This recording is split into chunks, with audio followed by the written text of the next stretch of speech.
Then going, guys. What are y'all listening to on this holiday week? What's the hottest in the streets right now? I'm listening to the whitest boy alive. You ever heard of him? Nah, No, nah. actually put me on. As fuck. His Where's he name is from? he's this random ass white nigga I just found on Pandora listening to White Lamar. people nigga. Okay. White people, white people. White people, I aka mean, that white a nigga. white guy could be, yeah. That White guys could be. Justin Tell me he a Timberlake white would be nigga? my nigga. Look, see, he not. No, it's not. None of these niggas. None of these white niggas are my nigga. I just call you white nigga because this white nigga. Yeah, No, but so nothing that big. I think that's just like the commonality of how often we use the term nigga in general. It's Like just you an know, like jumbo shrimp. yeah, like Right, like how loosely it's being used is what's fucking up the culture now because white people saying nigga. I will beat concerts their and ass. festivals. And say I just beat that. No, you can't. Cause I've been to festivals while white people saying nigga, you the only black person. what was that? Man, Rolling Loud. Yeah, Person that Yeah, white in woman certain lie. in certain sections I was, and people say Yeah. you can't do nothing. Hell yeah. You can't fight the whole. I went to go crowd. see Kendrick Lamar, and they was all saying nigga too. Hold on. Jeez. So what would you have done? Would you have gone about it the way that he did when the white girl said nigga on stage? What she do? She said like she was saying the N word in some of his lyrics, which I mean I can't call it problematic, but like there's definitely problematic, yeah, borderline. like it you is a conflict there. If you had like white people are the largest consumers of hip hop music, they the ones buying the shit, they the ones at the shows, and then you have N word all over your song. It's kind of like, what's a nigga to do? Your ass better bleep it out. Hey, I don't know. I don't know. man. I just I feel don't like know. that's just one of Shit, my you gotta many QC flaws. you You gotta know, one of QC my the many game, man. like You gotta cut people everybody's out. problematic, or everybody can be problematic to a certain extent. When I'm at the crib or I'm in the house, I say, man, I was talking about this white nigga the other day. This white nigga was acting crazy or whatever. Like it's just how the way I talk. But I think it's just kind of like and like people are black brown people, so it's like if that do come up, it's in joke or in matter. True, you true, know what true. I'm saying? I'll never So, do that out loud outside. this what's his name again? The whitest guy in the the world. whitest boy alive. Whitest boy alive. So, what is the whitest boy alive sound like? He's Does it like sound really like Beastie Boys. really? Like I imagine more like a Tame yeah. Impala. I'm curious about Yeah, the type guy's of vibe. sound too. Huh. As Yeah, well. look him up. Yeah, you can pull up a song. He's Okay. really That dope. much time for all that. Damn. Well, We fuck. only got like 15, 20 minutes. Damn, we can't do the iTunes. Nah, The we iTunes have. 30 minutes, like the 30-second sample. You know, Nah, like iTunes do like the That's 30 like second that's some sample. post production type shit anyway. Like we the ain't got engineer's that. going on a right. date, so we gotta Pull up a feed the song in whole the middle of the thing show. up. You know, we start off sometimes in the beginning, but yeah. No, we ain't got enough time. We gotta speed through this episode. So, What you well shit, what y'all want to talk about? And oh man, I had so much to talk to you about, but Let us know if you don't mind. I don't want to like impose it, but I know you kind of went through a life revelation lately. yeah, And you've been like something on that, the yeah. road and traveling. You've been dealing with and internalizing, I feel like, a lot of microaggressions and things like that Yeah. as of late. So, Man. what's going on with you these last couple of weeks? I feel like these weeks, shit, months, year. I mean, shit, I don't know. Time is not real and linear to me. I feel like it's times where I feel like I'm back to where I was last year just to redo certain things on some wrinkle in time shit. True. And then I feel like I'm doing brand new things. I feel like I'm very much so more secure in myself now than I was last year. I feel like those first 5 years of being 20, like that first half of your 20s is like just about fucking up, making a mistake, and the mistake is gonna help you figure out who you are. True. So I just kind of been going through that. I've been traveling affirmation, trying to finish and figure out myself in a way that it's not how it's always been. I just feel like black women are just supposed to have kids, go get married, find some nigga that look like Idris Elba, hopefully, you know what I'm saying, and then go forward, like, and then retire in Florida, and then fucking get you an SNN, you know, some Social Security and shit. But I don't want to do that. Like, I've been actually thinking about moving to London for a year. Yeah. And being a part of the rap scene out there. I really fuck with the rap scene out there. And one of my homies is moving to London. I gave her a tarot reading, so I've been doing tarot readings too more consistently. And I've been doing some for some celebrities and some random shit. It's just been cool. And I think all of these different spiritual happenstances kind of got me all over the place, but it's like it's not even really all over the place. It's kind of like I'm being fragmented to heal the certain parts of myself that I need to heal. So like maybe Monday or Tuesday I'm working with the kids and I'm learning about my inner child, and then Tuesday, Wednesday, Thursday night I'm working with my homies about how I could be a better friend, and then it's kind of just going from there, you know. So you're exposed to these different, and you're able to like dig into those kind of situations. I have a question. That's cool. That's really cool. With you being a tarot card reader and almost like a spiritual medium for some folks, do you take on a lot of that extra weight of them as well? Because I know, like, when you read my stuff, it's like, you know, we friends, so you know certain things about me, but at the same time, you'll hit me with a bunch of shit that, like, I don't really even talk to nobody about for real. It's like, damn.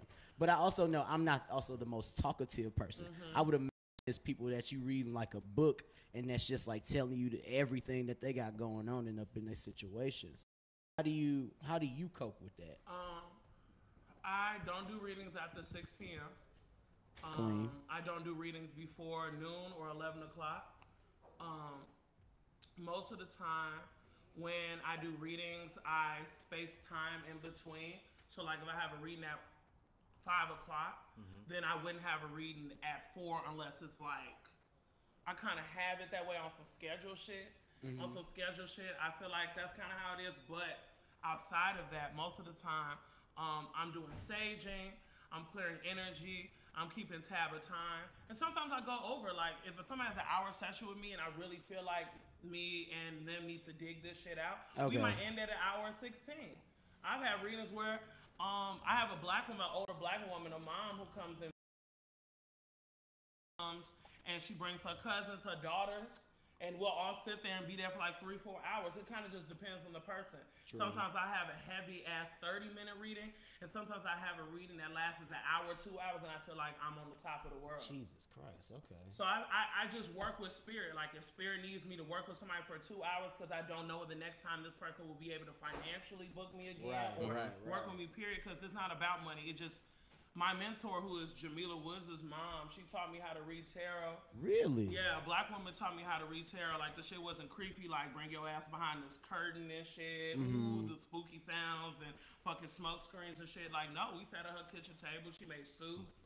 She was like, you pull the cards. And when I saw him, I knew I was going to break up with my ex-boyfriend 6 months in advance.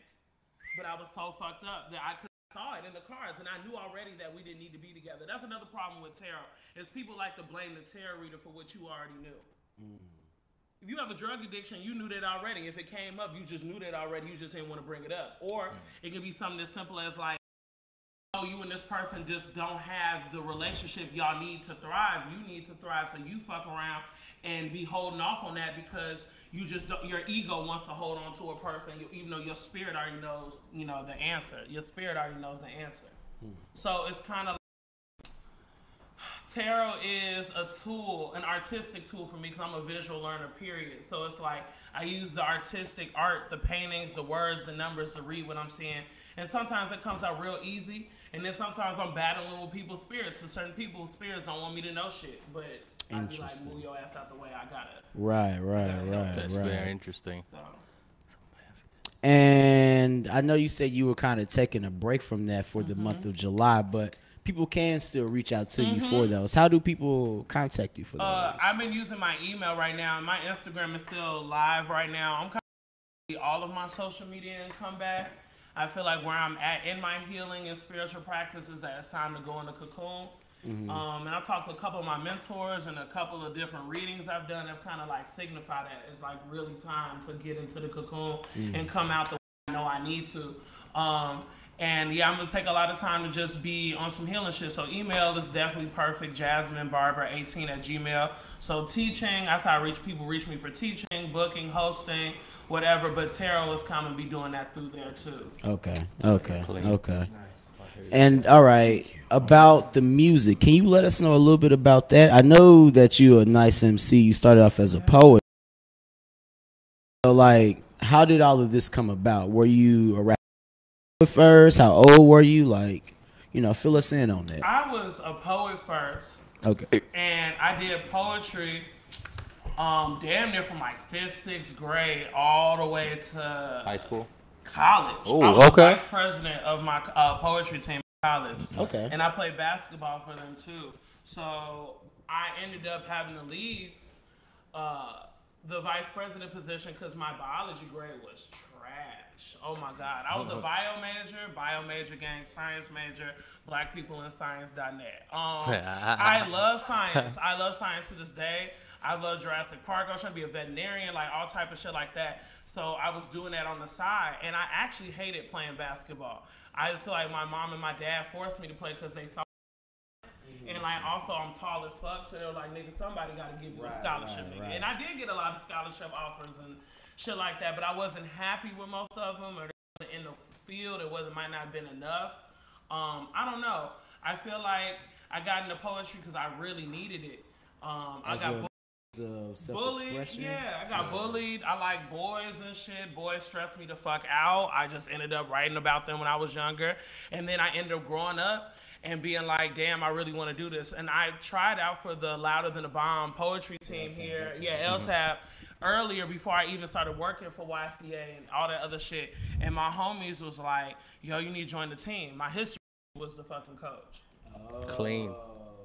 Trash. Trash. She loved me, but she knew I was bullshitting. I really fucked with the teachers that were really hard and stern, because they just saw through my bullshit and it was like, nigga, you need to be better. And I was like, okay, I'm gonna be better. So I ended up deciding that, like, I was like, if I make the poetry team in high school, I'm gonna quit the basketball team. I'm not making the poetry team because my history teacher didn't believe I could write good poems because I bullshitted on her essays. Which was kind of like dumb to me. Petty. And she was like a skinnier white lady. She was cool, you know what I'm saying? I fucked with her. She was real like what Wicker Park Logan Square would be like now type shit. Like, she was real cool. And this was like 2007, 2008, 9. So like, damn, she was just real fresh. Like, but she still was ass about shit, and she still could be a hard ass about stuff. So I ended up not making a poetry team. Freddie Oso, Steven Willis, all of them went to Morgan Park with me. We all went to Morgan Park together. Plus sign, all of us went to Morgan Park together. And they were all on the poetry team, and my teacher was like, yeah, like, we not doing this. So I didn't make it. Did the talent show, beat everybody on the poetry team. I ended up almost being expelled for the poem I wrote because I wrote it about my cousin being physically abused by her boyfriend at the time. My cousin was a little bit older than me, like maybe about 8, 9, 10 years older than me, and she had a felony because of this nigga. Like, got a felony because, mental abuse, like, you know what I'm saying? So she ended up catching a case for this nigga, and I wrote about that shit. Really, my principal was super, like, how do you say, conservative, basically, and like, I went to her office every single day and read that poem to her every day, memorized it every day, like, performed it for her every day. And she was like, if you do this poem, you're going to be suspended, expelled. It's sexual, whatever, blah, blah, blah, in here, shit, right? And I was like, I'm going to do it anyway. Jeez. And that poem was online somewhere on YouTube. I don't even remember what it's called. Somebody named that shit for me. That wasn't even like the name. I don't even remember what it was named under, but it's on YouTube. And I ended up winning first place. And a whole bunch of people hit me up like, damn, G, like, you don't even know, like, I needed to hear that poem. And ironically enough, the year after that, a girl in my class got killed by her boyfriend down the street from my house. Damn. And thinking about, like, and rest in peace, Jade, for real. And I remember being like, damn, censorship is so crazy. Like, certain things that people really need to hear that people don't want them to hear. Mm-hmm. And that's kind of how I started poetry, more consistently. And then I started writing about my racist ass experiences at my college, and then I started writing about being a black woman, being a plus size black woman, dealing with sexuality. All it was like, I need to talk my shit. And that's a lot of shit to even talk about. And I ain't even gonna be rude to you, because like this got to be short. I told you for the reason or whatever. Mm-hmm. So we just gonna come back, and when we do our next podcast episode, we're gonna interview you properly or whatever, because I don't want to even like shortchange you or even make you feel like we didn't give you the just due, because you deserve the just due, and I know your story. These people don't know your story. True, valid. I appreciate that. I'm really high right now. See that lighter? I feel like this With that being said, the episode's over. Thanks for Jasmine for coming through. I'm gonna look you up after this, but yeah, I feel some type of way about this. I'm gonna talk to you after this episode. It's hush. It's all good. It's all good. It's all good. All right.